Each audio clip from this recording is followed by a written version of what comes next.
que havia só um ser, uma realidade que era Brahman, nada existe senão Brahman. Até o nosso espírito seria apenas uma centelha, uma faísca, um raio de sol, como uma faísca saída do fogo, teria as mesmas propriedades, mas seria uma extensão de Brahman. Por isso é clássico no Vivekachudamani que Atman é Brahman, ou que o espírito é Deus. Se a gente for tentar traduzir de uma forma ocidental, se bem que o conceito de Deus e Brahman é um pouquinho diferente, porque Brahman abrange também a matéria, e o conceito tradicional cristão de Deus é de uma divindade fora da esfera material.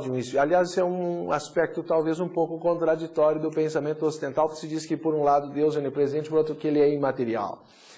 E qualquer pretensão de colocar Deus na matéria é vista sempre no Ocidente como ofensiva e panteísta, mas, na verdade, no Oriente, nós vamos encontrar esses pensamentos conjugados, e por isso é difícil classificá-los. A palavra geralmente usada é panenteísta, porque tanto está na matéria a divindade, como também nós temos aqui o nosso texto, nosso livro, a Tradição Sabedoria, onde nós vamos fazer uma citação em que esse pensamento do Bhagavad Gita é mencionado na nossa pesquisa, mas em suma existem esses dois lados, que ele está na matéria imanente e ao mesmo tempo uma parte dele não se envolve na construção do cosmos e assim permanece de certa forma transcendente.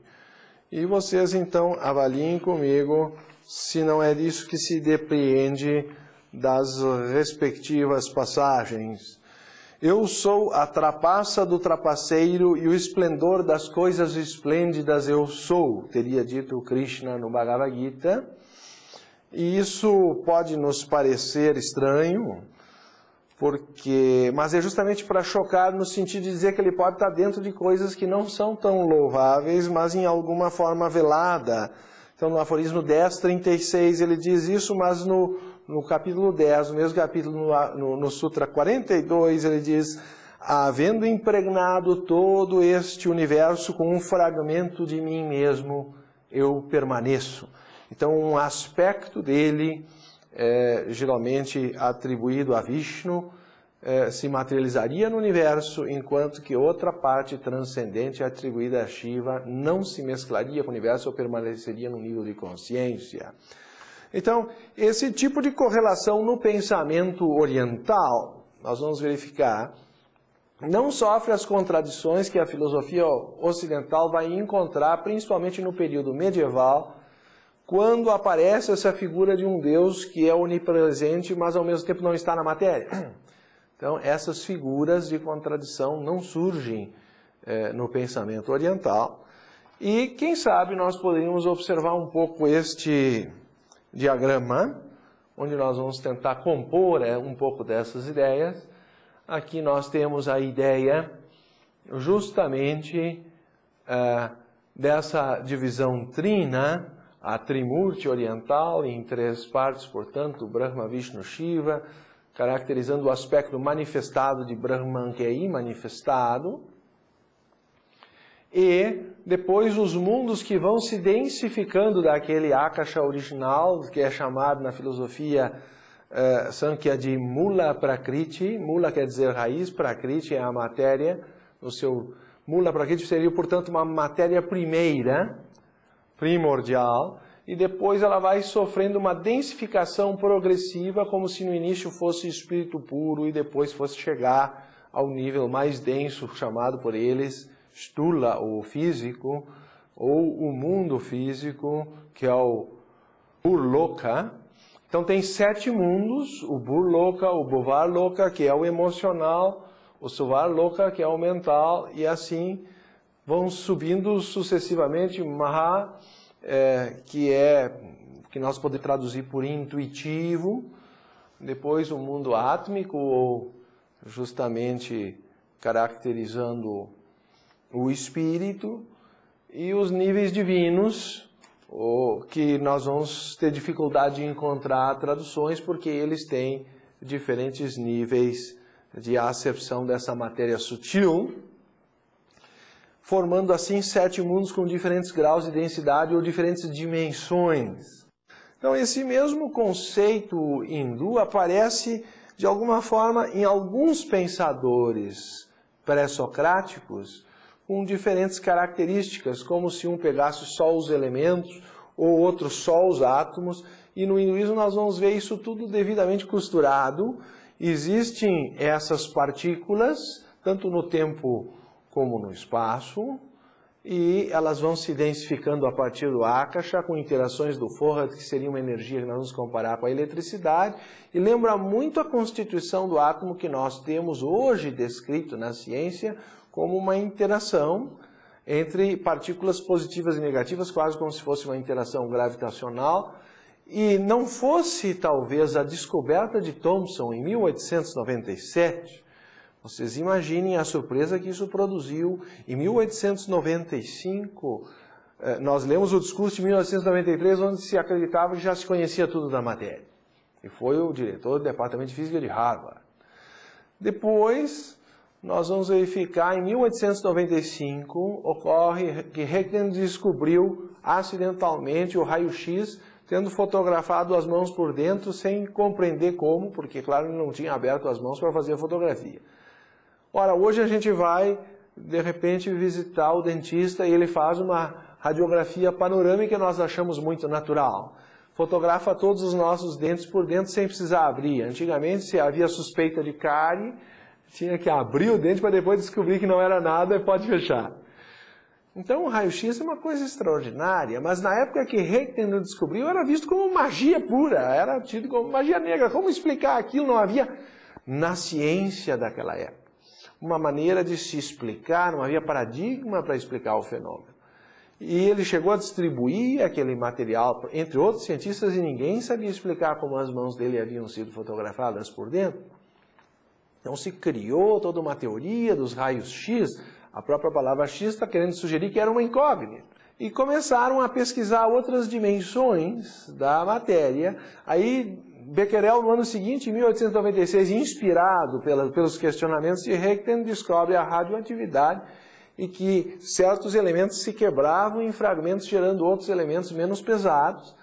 E isso já gerou um certo pânico, porque a tabela periódica, que era dita como conhecida, passava por fragmentos entre um elemento e outro. Mas a prova final foi em 1897, quando nos tubos anódicos e catódicos de alto vácuo de William Crookes, o próprio Thomson descobre, como a previsão que nós lemos no ano de 1897, ele isola o elétron. E aí, evidentemente, apareceu uma subpartícula e o átomo, que era tido desde Demócrito como indivisível, foi fracionado. Ou seja, a ciência descobriu que ou não havia chegado ao átomo que Demócrito havia definido, ou tinha que pesquisar mais a matéria para descobrir se ainda existia aquele átomo de Demócrito no nível mais profundo, ou que talvez o átomo até não existisse, ou no sentido grego que Demócrito aqui atribui. E nós vamos verificar que o sentido oriental de uma energia primordial que vai se densificando gradualmente, desde o Fohat e do Akasha até chegar à matéria estula, à matéria física, do Burloka, pode nos parecer um pouco ingênua à primeira vista, mas ela enquadra todas as teorias contemporâneas, ou pelo menos não entra em colisão com nenhuma. Então é interessante que nós percebamos como foi, talvez, que hoje, com todo o desenvolvimento tecnológico que nós temos, e começamos a investigar que as partículas subatômicas têm algumas milionésimos de segundo de duração e, portanto, sugerem que o próprio mundo que nós temos baseado nessas subpartículas talvez seja, quem sabe, descontínuo. Hoje nós não falamos mais da posição de um elétron, mas de um orbital de probabilidade para se encontrar o elétron. Como se fosse uma possibilidade, quando nós temos a posição, perdemos o momento em que lá se encontra, quando temos exatamente o momento, a intensidade da sua energia, a movimentação, aí nós não sabemos exatamente qual a localização.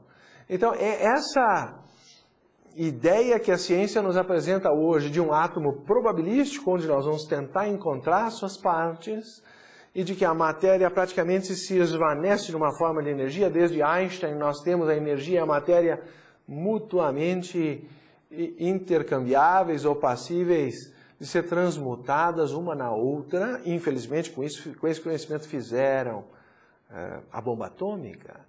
Mas nós estamos chegando exatamente aos conceitos orientais mais antigos, e por isso nós vamos ver tanto Niels Bohr quanto Albert Einstein particularmente interessados na filosofia oriental. Isso poderia talvez surpreender a muitos, mas hoje nós encontramos mais misticismo na física do que na própria filosofia ou na religião. Quando Einstein, por exemplo, dizia: eu creio em Deus que se revela na harmonia ordenada do universo, eu creio que a inteligência está manifestada em toda a natureza, a base do trabalho científico é a convicção de que o mundo é uma entidade ordenada e compreensível e não uma coisa ao acaso.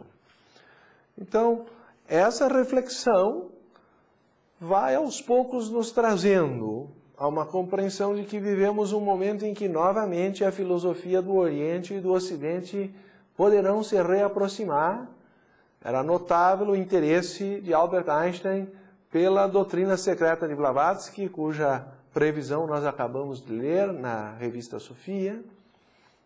A sua sobrinha dizia, na sua biografia, que ele tinha esses 6 volumes na sua cabeceira, e ali, em 1888, a senhora Blavatsky já fala desse intercâmbio possível entre a matéria e a energia, o que a energia seria o espírito e a matéria seria uma forma condensada do espírito. Daí que desaparece o conceito estrito de um panteísmo, porque ainda fica o espírito transcendente. Essa é o conceito básico da filosofia oriental, não foi Blavatsky que criou isto. Mas estou tentando mostrar que como a ciência ocidental foi levando a filosofia do Ocidente a se afastar cada vez mais desses conceitos pré-socráticos, indo em conceitos de verificabilidade da verdade, epistemologia, lógica, para descobrir os conceitos onde a ciência tem valor real e usar isso como critério de verdade para conhecer a natureza, enquanto que a filosofia oriental sempre se mostrou mais vinculada ao lado meditativo por uma descoberta intuitiva. E é, no mínimo, surpreendente que Patanjali tenha descoberto a descontinuidade do tempo e da matéria há 2.600 anos atrás, teoricamente pelas práticas de meditação que então ele fazia através do yoga. Será que algum dia haverá um reencontro entre essas duas linhas? Então nós sugerimos obras como de David Bohm, da Ordem Implícita do Universo, ou de Fritjof Capra, o Tal da Física, que são obras que têm produzido uma profunda reflexão no meio atual e mostrando a inter-relação entre a filosofia oriental e a ciência moderna.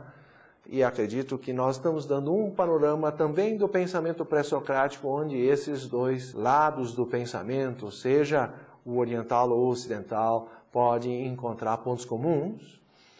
E nos próximos programas nós vamos então dar continuidade a essa reflexão dessas grandes descobertas científicas contemporâneas no Ocidente e de como isso encontra correspondência com filosofias antigas, seja do Ocidente ou do Oriente, e por isso chamamos essa série de programas ao qual convidamos novamente os nossos amigos de estudo comparativo de filosofia oriental e ocidental. Até então o próximo programa. Muito obrigado.